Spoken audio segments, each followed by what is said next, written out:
बिस्मिल्लाहिर्रहमानिर्रहीम। अस्सलाम वालेकुम। हमास ने ऐलान किया है कि उन्होंने पिछले 48 घंटे में, जी हाँ 48 घंटे में 27 इसराइल की मिलिट्री गाड़ियां तबाह कर दी हैं, यानी इसराइल के टैंक्स बख्तरबंद गाड़ियां। और ये अब तक का होने वाला जो इसराइल को नुकसान है वो सबसे ज़्यादा नुकसान है। और उन्होंने कहा है कि हमने पिछले 48 घंटों में जितना इसराइल का नुकसान किया है, इसराइल का हालिया जितनी लड़ाई हुई है उसमें सबसे ज़्यादा इसराइल को नुकसान उठाना पड़ा है। और उन्होंने कहा है कि हमने ख़ास तौर पर इनके जो हेलीकॉप्टर्स हैं उनकी जानिब तवज्जो दिलाते हुए उन्होंने कहा है कि ख़ास तौर पर इनके हेलीकॉप्टर्स उतरते हैं और अपने लोगों की जो वहाँ पर बॉडीज़ हैं या ज़ख्मी हैं उनको लेकर जाते हैं, जो इनके हाथ से निकल जाते हैं। उनके बारे में उन्होंने क्लियरली कहा है कि ये असल में इस वक्त इसराइल के लिए जनाजे से कम नहीं है, यानी इसराइल के जो फौज के लोग हैं उनको उठाने के लिए हेलीकॉप्टर्स आते हैं और बड़ी तादाद में। और अब तक का उन्होंने कहा कि सबसे बड़ा सफ़र ये हुआ है। अब सवाल यहाँ पर एक बड़ा अजीबो गरीब है कि इस वक्त अचानक से इसराइल में 30 रॉकेट फायर किए गए हैं और उन 30 रॉकेट का इसराइल में फायर करने का मतलब है कि वो कह रहे हैं लिबनान की साइड से हुए। लेकिन हैरानकुन बात यह है, जो आपके लिए भी होगी और हमारे लिए भी, कि उसकी जिम्मेदारी हमास ने कबूल की है। सवाल यहाँ पर यह पैदा होता है कि लिबनान वाली साइड से या उसके बॉर्डर से यहाँ पर कोई हमला आना हो, उसकी जिम्मेदारी हमास कबूल कर ले, ये कुछ समझ से बाहर है। बहरहाल उन्होंने इसकी जिम्मेदारी कबूल की है और इसके बाद इन्होंने कहा है कि हमें 30 रॉकेट फायर किए गए हैं और बहुत सारे मिस होते हैं और जाकर इसराइल के अंदर लगे हैं। अब चूंकि मीडिया पूरे का पूरा कंट्रोल है, जितनी तो वीडियोस आ सकती हैं, अगर ये वीडियोस भी ना आती तो पता चलता कि इस तरह वो टैंक तबाह कर रहे हैं इनके आगे होकर, कोई पता चला सकता था। इस वक्त हालत ये है कि अमेरिका के अंदर बैठकर उनकी आर्मी के साबिक कर्नल हो, उनके दीगर लोग हो, वो क्लियरली कह रहे हैं कि हमास बैटल जीत रही है, ग्राउंड के ऊपर इसराइल की फोर्सेस नाकाम हो रही हैं। लेकिन उन्होंने साथ एक और भी चीज वार्न की है।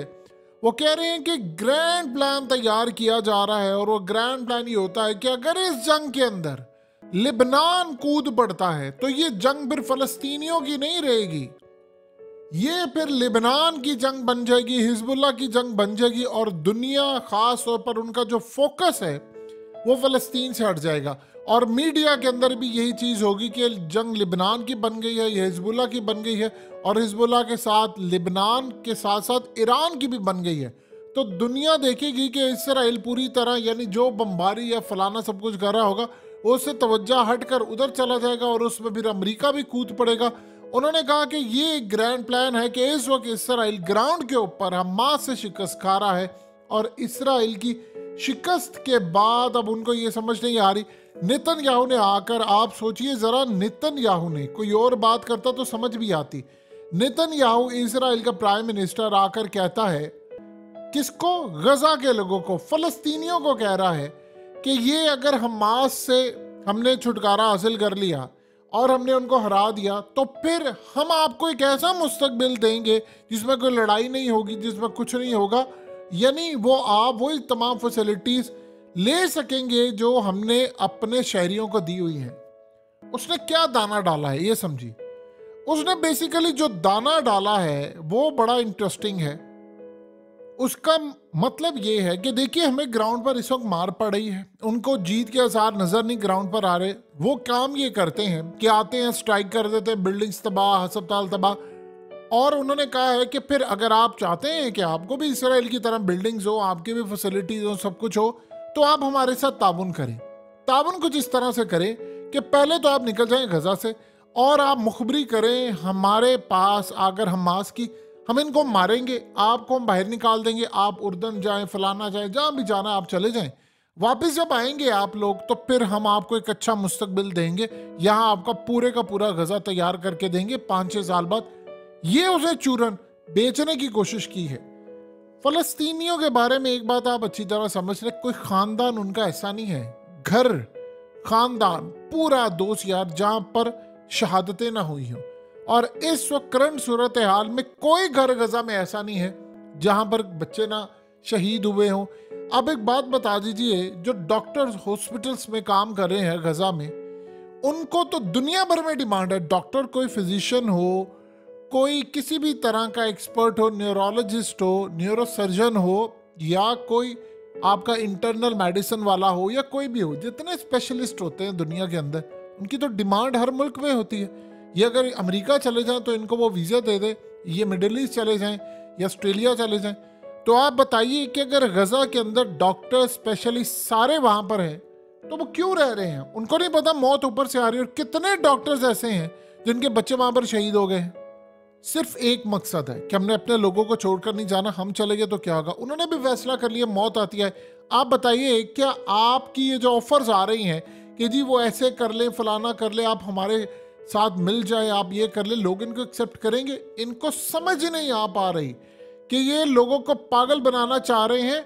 लोग इस वक्त इंतकाम लेना चाह रहे हैं इनसे। देखिए, तुर्की के अंदर अब ये बात अगर होना शुरू हो गई है, और थ्रू उन्होंने अपने जर्नलिस्ट कही है कि हम अब हमास को हथियार दें ताकि वो इसराइल का सफाया करे, तो आप बता दें कि फिर मामलात कहाँ तक चले गए हैं। देखिए, इस वक्त पूरी दुनिया के अंदर बहुत सख्त इसराइल के खिलाफ रिएक्शन आ रहा है, लेकिन चूंकि उसकी ताकत बहुत ज़्यादा है, तो ताकत उसकी ज़्यादा होने की वजह से दुनिया इस वक्त, यानी आप ये समझ लें कि एक अजीबोगरीब तूफान की तरफ जा रही है। उधर यूक्रेन ने कहा है कि इसराइल की जंग में कूदने के बाद हमें इग्नोर कर दिया अमेरिका और बाकी ताकतों ने, और हमें मिडल में आकर छोड़ दिया है। और उन्होंने साथ कहा है कि देखिए, इस वक्त बदतरीन सर्दियां आने वाली है, और अगर लोगों ने और ममालिक ने आंखें बंद कर ली तो यूक्रेन हमारे हाथ से निकल जाएगा। उन्होंने कहा कि हमारे पास कोई चीज़ नहीं है, ना डिफेंस सिस्टम है। अगर जर्मनी ने हमारा साथ ना दिया, लॉन्ग रेंज मिसाइल ना दिए, तो फिर याद रखिएगा उसके बाद हम पूरी तरह रहमो करम पर होंगे रूस के, और जब आएगा यहाँ पर आकर हमें लूट कर सब कुछ करके चला जाएगा। अब आप यहाँ से अंदाजा कर लें कि इस वक्त सबसे ज़्यादा पैनिक की सूरत हाल है कि डोनाल्ड ट्रंप को बुलाया जा रहा है कि आप आएं और आकर यूक्रेन का विजिट करें, क्योंकि आपके ताल्लुकात ज़ेलेंस्की से भी अच्छे हैं, आपके तो पुतिन से भी अच्छे हैं, तो आप आए ना, हमारी सुलह करवाएं ना। उसने रिजेक्ट कर दिया। यानी आप अंदाज़ा कर लें कि उसने कहा था अगर मैं होता तो ना इसराइल की जंग होती और ना यूक्रेन की जंग होती। अब इनका मामला ये है कि इसराइल के लिए सबसे बड़ा मसला ये अब तक का बना हुआ है कि रोज़ रिपोर्ट्स आ रही हैं कि उनके 30 फौजी मारे जा रहे हैं, उनकी 30 गाड़ियाँ तबाह हो गई, 20 गाड़ियाँ तबाह हो गई। ये कोई छोटी बात है? आप बताइए। यानी अगर तुर्की इस सारी सूरत हाल के अंदर कोई हथियार दे देता है, इनको कुछ चीज़ें दे देता है, तो आप बता दें जो वहाँ पर डिमांड इस वक्त बढ़ी है, तो इसराइल कैसे मैनेज करेगा ग्राउंड ऑपरेशन को? यही वो चीज़ है जो इस वक्त इंटरनेशनल सतह पर कही जा रही है कि एक जंग शिफ्ट करने की तैयारी है। जैसे अमेरिका ने क्या काम किया था, अफगानिस्तान में आए थे, तो इराक का क्या काम था, शाम के अंदर आने का क्या सिलसिला था?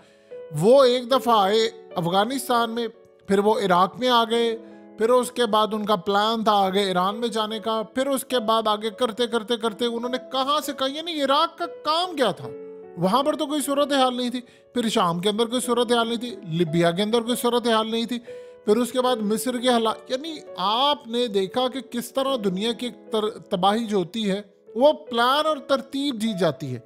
अभी तो आप थोड़ा सब्र कर लें, ये वर्ल्ड कप खत्म होगा तो उसके बाद पाकिस्तान का नंबर आना है, क्योंकि इंडिया तैयार बैठा हुआ है और इस सारी सूरत हाल में जंग को शिफ्ट करना है। दुनिया का इस वक्त ध्यान कहाँ पर है? दुनिया का इस वक्त ध्यान ये है कि खबरें आ रही हैं कि इसराइल को कुट पड़ रही है ग्राउंड के ऊपर, उनके बंदे मारे जा रहे हैं, वो ग्राउंड ऑपरेशन कामयाब नहीं करे। वो कह रहे हैं कि इसका हल हमारे पास क्या है? हल हमारे पास ये है कि हम लोग इस वक्त एक जंग का रुख मोड़ दें, और वो जो रुख है वो किसी भी तरह हम मोड़ दें, या तो लिबनान की जानिब ईरान को शामिल कर ले, फलस्तीन वाले मामले से आगे चले जाए, ताकि दुनिया में जंग हो जाए और दुनिया का ध्यान उधर जाए, उधर हम फलस्तीन को खा जाए। यानी उसमें उनके लिए एक आइडियल सिचुएशन कौन सी है? वो आइडियल सिचुएशन उनके लिए इंडिया पाकिस्तान की जंग है। पाकिस्तान तो जंग नहीं चाहता, लेकिन आइडियल सिचुएशन है कि वो इंडिया से पाकिस्तान। देखिए, मोदी का इलेक्शन आ रहा है, वैसे भी उन्होंने हमला करना ही करना है, वो तो तैयारी करके बैठे हुए। तो इस सूरत हाल में अब इसराइल का भी मफाद इसमें जुड़ गया है कि भारत हमला कर दे, क्योंकि जब वहां पर हमला हो जाएगा तो वो कह रहे हैं किसी ना किसी तर्ज पर हम सी पैक को रोके चाइना को भी इंगेज कर लेंगे।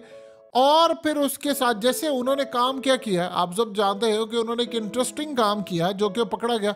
अफगानिस्तान और ईरान के दरमियान एक लड़ाई करवाने की कोशिश की और कल उनके जासूस पकड़े गए, मोसाद के 3, जो अफगानिस्तान के अंदर से ड्रोन मारने वाले थे, बड़ी सेंसिटिव इंस्टॉलेशन ईरान के ऊपर, और उसके बाद इन दोनों की जंग करवा देनी थी। तो वो तो पकड़े गए। अब उसके बाद उनका प्लान है कि इंडिया पाकिस्तान की भी करवाएं, ये मुस्लिम कंट्रीज की करवाएं, जंग को आगे शिफ्ट करें। इसको मैं करूं कारपेट बॉम्बिंग, यानी इसको मैं क्लीन करूं, बिल्कुल इसको मारने को करूं, फिर मैं मारता जो अभी तो जो कुछ होता है हमास वाले वीडियो जारी कर देते हैं। तब अगर 2-3 मुस्लिम कंट्रीज में जंग छिड़ जाए, यूक्रेन में छेड़ी हुई थी वो बस उनकी नाकाम हो गई है, उनका इधर छेड़ दें, पाकिस्तान के अंदर छेड़ दें।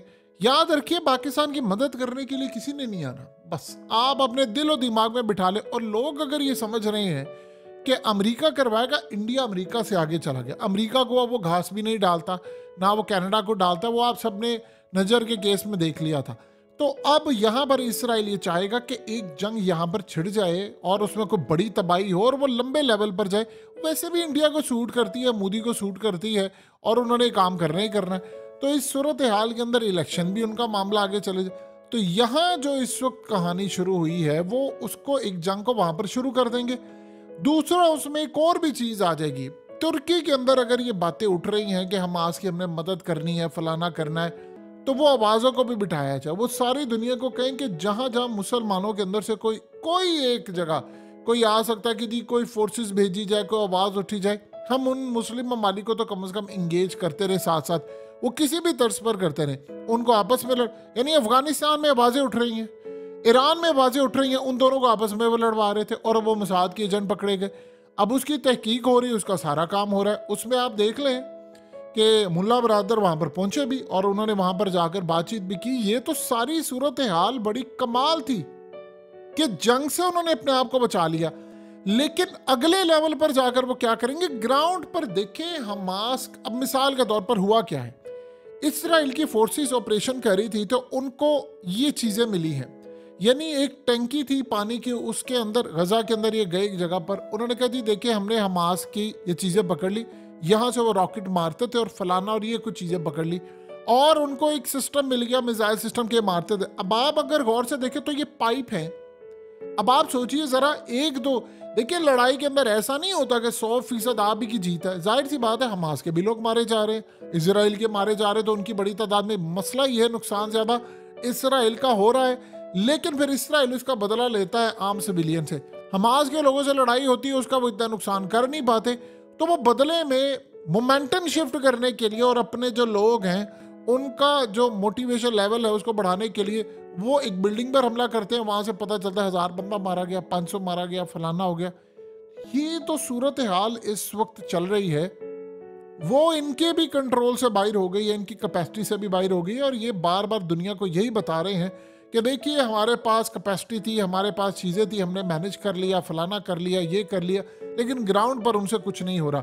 देखिए ग्राउंड का जहाँ तक मसला होता है वो बड़े बड़े आकर फेल हो जाते हैं। अब रॉकेट आपको लिबनान की साइड से आ रहे हैं, हो सकता है इसमें एक अजीब चीज़ है, पहले इन्होंने कहा जी हिजबुल्लाह ने मारे हैं, लेकिन फिर अचानक हमास ने कहा नहीं जी हम जिम्मेदारी कबूल करते हैं। वो सोच रहे हैं कि लिबनान की साइड से ही जो बॉर्डर लगता है वहाँ हमास का काम क्या है, तो क्या वहाँ पर ऐसी कोई हसन नसरुल्लाह के साथ सेटिंग हो गई है हमास की कि मारेंगे हम लेकिन जिम्मेदारी आप कबूल करेंगे और हम इस जंग में कूदेंगे। अब इस सारी सूरत हाल के अंदर किसी ने यहाँ पर एक बात की अमेरिका के अंदर, वो कह रहे हैं कि हसन नसरुल्लाह ने जो काम किया वो बड़ा सोच समझ कर किया।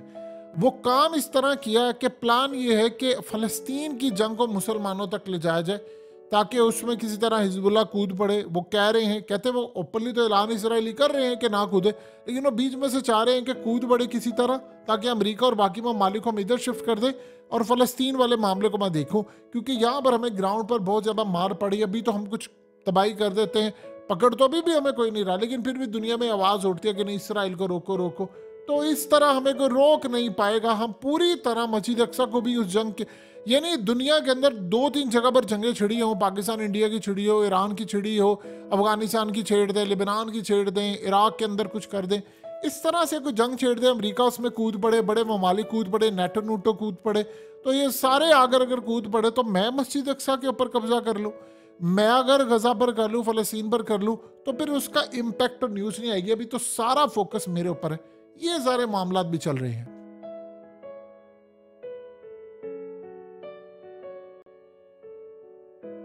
हकीकत टीवी को सब्सक्राइब करना मत भूलें, वीडियो को लाइक करें, शेयर करें और कमेंट सेक्शन में अपनी राय का इजहार ज़रूर करें।